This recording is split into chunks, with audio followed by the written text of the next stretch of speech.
It's all right, in the room. Go with it. Yeah, double trees in the moonlight there. Yeah, this is terrifying. Yeah.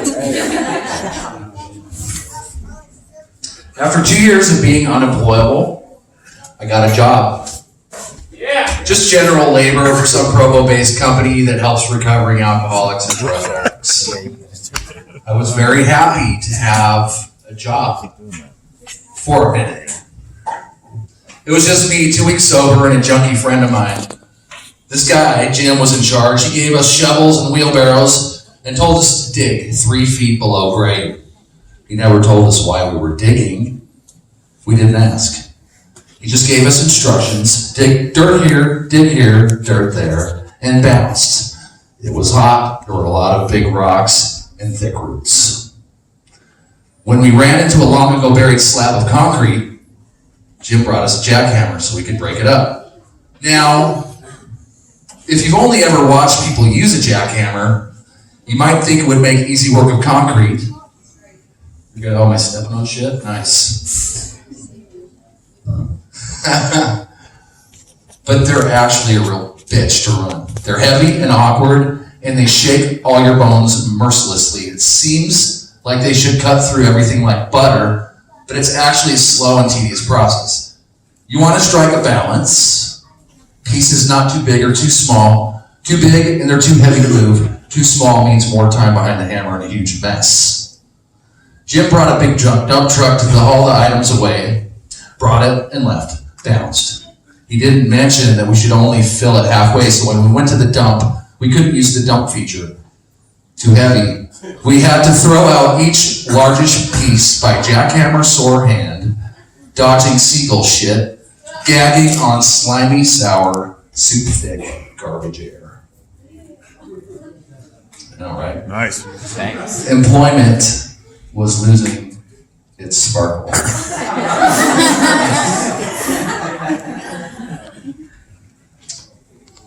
I'm too good for this shit, I lie to myself. I used to be someone. I won awards and enjoyed notoriety in the art world. I was a database engineer making $60 an hour. Now, I'm digging holes. I conveniently forget that I was panhandling professionally 2 months ago. Good direct marketing experience to be sure, but no medical, no 401k, no paid days off. Certainly not glamorous and also not sustainable. I forget the important things. I forget, and so I need a fucking drink. For the next 8 months or so, I need a drink. I do know how to panhandle. I'm even pretty good at it. Hey, how's your day going? Yeah, good. Yeah, no, it's a nice day. Hey, this is really awkward. I'm short for the bus. No, it's probably fine. The driver might let me ride anyway, but you got, 50 cents? I come to on my dad's couch, empty plastic pint bottles of vodka stashed in every available spot. A sad story, punctuated by 8 hospital bracelets, which sit in a neat pile on the table. Busy dying. But one day, somehow, I stopped drinking. A miracle, maybe? Something. So now I'm in AA, as in, I have a sponsor, I'm working the steps, and I'm going to lots of meetings. Okay, I get it. I surrender. I understand one thing clearly and cling to it for my life. I need to start thinking about other people. That's a big ask. It occurs to me that my higher power will be any thoughts I have that aren't about Ben. Almost immediately, I experience a radical shift in perspective. But I need something to do. I need a job. The bench at the strip mall that I sat on when I was panhandling was between a Sprouts and a Dollar Tree. Yeah. I'm pretty sure Dollar Tree hires criminals, malcontents, and miscreants. Oh, yeah. So checking all 3 boxes, I apply. I hope they don't run a background check. Turns out there's no need for concern. Maybe they check to see if I have an outstanding warrant. Probably not. They hire me part-time, no questions asked, at $7.35 an hour. Yeah. Can you start tomorrow? Let me check my schedule.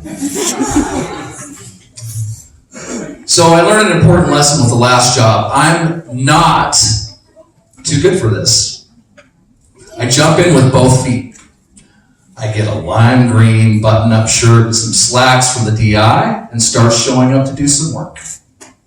Every morning, I take time to get my mind right so I know where I fall in the scheme of things. I'm a small, but somehow important part of this vastly mysterious thing we call life. Nothing more, nothing less. Every day I walk the half mile from my dad's house and get there 10 minutes early. Every day, Greg, the manager, is late. 5-10 minutes. Screaming up in his beater, combing his pretty feathered hair as he drives, spilling out of his car with shoelaces untied. Me patiently waiting, customers not patiently waiting, anxious to spend those dollar bills. Every shift, I have to stand on the dot in front of the camera, spin around with my shirt up, just in case I'm sneaking something in or out of that place. I work hard. I bring a good attitude. Hell, I bring a great attitude, given that Dollar Tree and its patrons have little or no love for me. This life, my life, is good now. Only because now I believe that it is. And it's always getting better, also only because I believe that. I'm still sleeping on my dad's couch, but now I'm committed to turning my attention away from myself, which is totally unnatural but beautiful, because I'm no longer suffocating under the weight of my own relentless self-reflection. This requires vigilance and surrender and acceptance. I dedicate all of my energy to trying to make every single sad person's day incrementally better, $1 priced item at a time. It's my mission statement. When the truck comes in, I bust my ass. It's impossibly cramped in the back room where old never-to-be sold boxes of product are sorted and stacked to the ceiling. The owner of the store wants me to go for supervisor. I'm game. But I failed their online multiple choice supervisory fitness test for Dollar Tree, and they're not allowed to tell me why. It's a serious kick to my pride, but I've learned where pride gets me. There's a lot of stupid rules, endless procession of people who all struggle and become interesting to the degree that I take an interest. One day, a girl, she's about 5, comes in with her dad to buy lots of silly putty. Oh yeah, she's all about the silly putty, Dad explains. Big silly putty fan, huh? I ask. A heavy sigh, almost defeated. Yeah, it's just silly putty all day long. Like she's a laborer in the silly putty mines. Adorable. A grumpy lady behind her in line demands, "Do you mind? Do you think you could hurry it up?" Yeah, I mind. What a bitch. But I steel myself. Remember my mission statement? Resist the impulse to slow down and actually manage a smile. My anger dissipates a little bit, and I ask her calmly, "So how's your day going?" She calms down a bit. "Oh, my back and my feet really hurt today." And my mind, this thought occurs to me, maybe she's just another casualty of the silly putty mines. My poisonous spines retract and I soften. I'm really sorry to hear that. Let's get you out of here. Somehow I'm able to put my judgment aside and try to make this unpleasant, not at all adorable, elderly, achy woman's day a little bit better.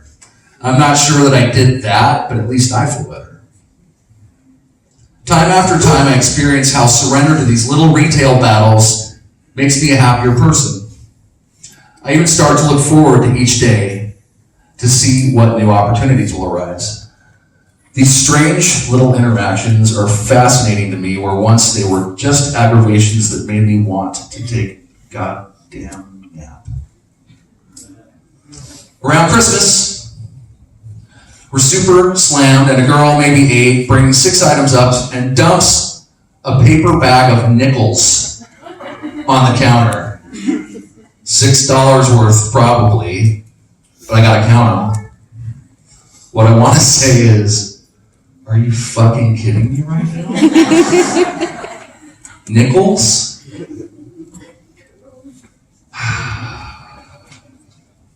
But instead, a quiet, matter-of-fact voice inside says, it's nickel counting time.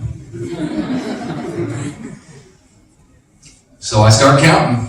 Trauma averted, turned into part of the unfolding adventure of life lived in the fully accepted present. Something in me has changed. Alchemy.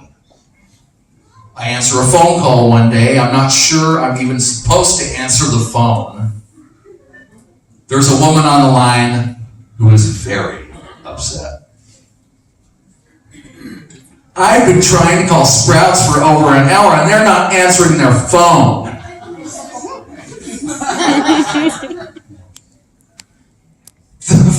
The absolute audacity. What kind of person comes up with the solution of calling the neighboring Dollar Tree to handle their Sprouts phone problem? This person, that's who. I suppress the justifiable response. I don't know, why don't you call your mom? This is Dollar Tree.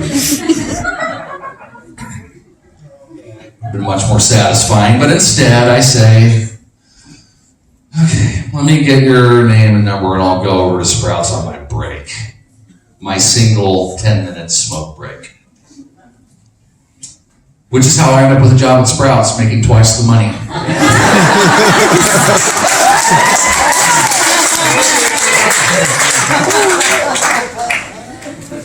They put me in a management role even after I explained during my interview that my glaring unemployment gap is because my job before Dollar Tree was panhandling in front of their store. I'm a sober alcoholic.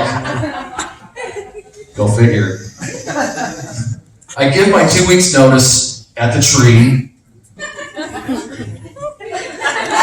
I guess we can call it that. And on my last day on my break, I feel unbelievably sad. I start to cry. It's embarrassing, isn't it? I'm grieving, but more, I'm really confused. It's only in retrospect that I understand. I loved being me, loving an unlovable thing. Dollar Tree gave me nothing. I was treated like a criminal, grossly underpaid and unappreciated, but I gave everything I had to that experience. Unconditional love. It turns out, when the way you show up in the world changes, the saying, wherever you go, there you are, doesn't have to be bad news. And that's how I fell in love with Dollar Tree.